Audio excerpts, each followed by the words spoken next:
Are we going to have a good race today? Yes, sir! धमाके से दहल उठी Lebanon की राजधानी बैरूत, 78 की मौत, इमरजेंसी लागू। सूक्ष्म, लघु और मध्यम उद्यम के लिए 100% आपात ऋण सुविधा गारंटी योजना के अंतर्गत बैंकों ने 92,000 करोड़ रुपए से अधिक के ऋण वितरित किए।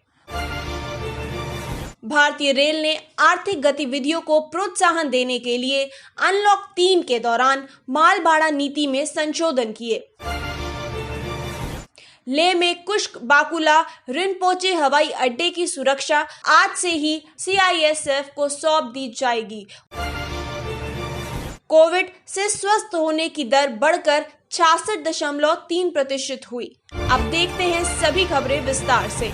लेबनान की राजधानी बैरूत में मंगलवार को हुए धमाके में 78 लोगों की मौत हो गई। इस घटना में लगभग 4,000 लोगों के घायल होने की भी खबर है। रिपोर्ट्स के मुताबिक शहर की कई इमारतों को नुकसान पहुंचा है। लेबनान के राष्ट्रपति ने बैरूत में 2 हफ्ते के लिए इमरजेंसी लागू कर दी है। राष्ट्रपति ने कैबिनेट की आपात बैठक भी बुलाई है। समाचार एजेंसी रॉयटर्स के मुताबिक स्वास्थ्य मंत्री ने 78 लोगों की मौत और करीब 4,000 लोगों के घायल होने की जानकारी दी है। समाचार एजेंसी FP के मुताबिक लेबनान के प्रधानमंत्री हसन दियाब ने कहा है कि बंदरगाह में 2,750 टन अमोनियम नाइट्रेट का विस्फोट हुआ। लेबनान की न्यूज एजेंसी NNA और सुरक्षा सूत्रों ने कहा है कि यह विस्फोट शहर के बंदरगाह क्षेत्र में हुआ। वहीं एक सूत्र ने कहा कि इस क्षेत्र में केमिकल रखे गए थे। सोशल मीडिया पर लोगों द्वारा साझा किए गए फुटेज में बंदरगाह से धुआं निकलता दिख रहा था, जिसके बाद एक बड़ा विस्फोट हुआ। वित्त मंत्री निर्मला सीतारमण ने कहा है कि 100% आपात ऋण सुविधा गारंटी योजना ECLG के तहत सरकारी और निजी क्षेत्रों के बैंकों ने कल तक 92,000 करोड़ रुपए से अधिक के ऋण वितरित किए। सरकार ने कुल 1,37,586 करोड़ रुपए मंजूर किए हैं। हमारे संवाददाता ने खबर दी है कि यह योजना 23 मार्च से 31 अक्टूबर 2020 की अवधि या 3 लाख करोड़ रुपए की स्वीकृत राशि के खत्म होने तक ECLG के तहत स्वीकृत सभी ऋणों पर लागू होगी। कोविड-19 और लॉकडाउन के कारण आर्थिक संकट को कम करने तथा सूक्ष्म, लघु और मझोले उद्यमों के अतिरिक्त ऋण उपलब्ध कराने के उद्देश्य से इस स्कीम की घोषणा की गई है। इसका उद्देश्य उद्यमियों को अपने देनदारियां पूरी करने और कारोबार को फिर से शुरू करने में मदद है।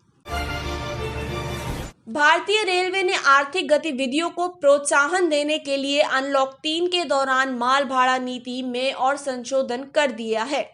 रेल मंत्रालय के अधिकारी ने बताया कि ग्राहक को ज्यादा छूट उपलब्ध कराई गई है। इसके अर्थव्यवस्था को बढ़ावा मिलने की संभावना है। माल ढुलाई को बढ़ावा देने के लिए रेलवे मिशन मोड में काम कर रही है। कोविड संबंधी चुनौतियों के बावजूद रेलवे ने पिछले वर्ष की समान अवधि की तुलना इस वर्ष ज्यादा ढुलाई की है। इन नीतिगत उपायों के तहत रेलवे के जरिए अपने माल की ढुलाई के संबंधित ग्राहकों को छूट दी जाएगी। कंटेनर यातायात पर 31 अक्टूबर तक स्टेबलिंग चार्ज नहीं लगेगा। निर्धारित व्यस्त गुड्स शेड के बजाय वैकल्पिक गुड्स शेड से माल बुक करने का टर्मिनल चार्ज भी नहीं लगाया जाएगा। तिरपाल से ढकी हुई वैगन में माल के लदान के लिए 40% तक छूट दी जाएगी। केंद्र शासित प्रदेश लद्दाख के लेह में कुश्क बाकुला रिनपोचे हवाई अड्डे की सुरक्षा की जिम्मेदारी 5 अगस्त से केंद्रीय औद्योगिक सुरक्षा बल CISF को सौंप दी जाएगी। कोविड-19 मानक संचालक प्रक्रिया के मद्देनजर उड़ानों का संचालन पूरा होने के बाद CISF हवाई अड्डे का दायित्व संभालेगी। कोविड-19 के कारण फिलहाल लेह दिल्ली मार्ग पर रोजाना 3-4 उड़ान संचालित होती है। इनमें करीब 400-500 यात्री होते हैं। सामान्य रूप से इस मार्ग पर 13 उड़ानें संचालित होती थी। लेह हवाई अड्डे में 1978 से अनुसूचित उड़ानें शुरू होने के बाद से ही सुरक्षा की जिम्मेदारी जम्मू कश्मीर पुलिस संभालती रही है। लद्दाख के केंद्र शासित प्रदेश बनने के बाद ये जिम्मेदारी लद्दाख पुलिस संभाल रही थी। प्रधानमंत्री श्री नरेंद्र मोदी ने पिछले वर्ष के आरंभ में हवाई अड्डे के लिए नए यात्री टर्मिनल की आधारशिला भी रखी थी। देश में संक्रमण में स्वस्थ लोगों की संख्या कोविड मरीजों की संख्या से दोगुनी हो गई है। इस समय संक्रमण से स्वस्थ लोगों की संख्या 12,30,000 से अधिक हो गई है। इसके साथ ही संक्रमण से ठीक होने वालों का प्रतिशत 66.30 तक पहुंच गया है। लॉकडाउन के बाद से अब तक मृत्यु दर सबसे कम 2.10% रह गई है।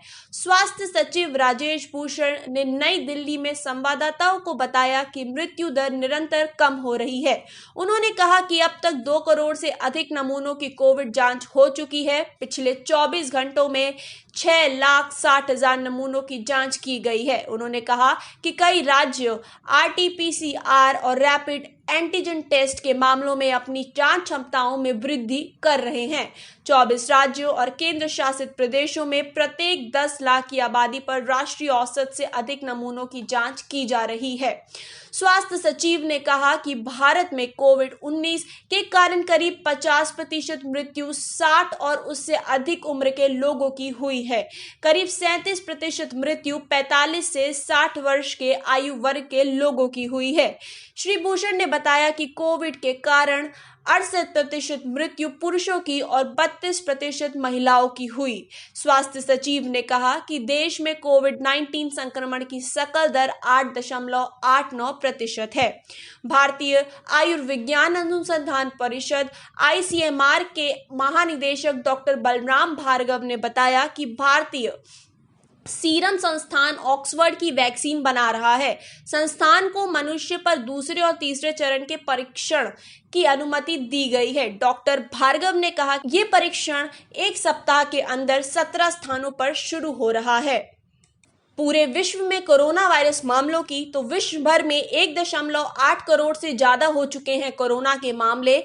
बात करें मृत्यु की तो 7 लाख से ज्यादा लोगों की मृत्यु हो चुकी है। बात करें रिकवरी की तो 1.1 करोड़ से ज्यादा लोग रिकवर हो चुके हैं। बात करें भारत की तो भारत में टोटल केसेस 19 लाख से पार हो चुके हैं। वहीं मृत्यु 29,000 से पार हो चुकी है। बात करें रिकवरी की तो 12 लाख से ज्यादा लोग अभी तक रिकवर हो चुके हैं। आज की खबरों में इतना ही। बने रहें डिफेंस इंडिया न्यूज के साथ। जय हिंद।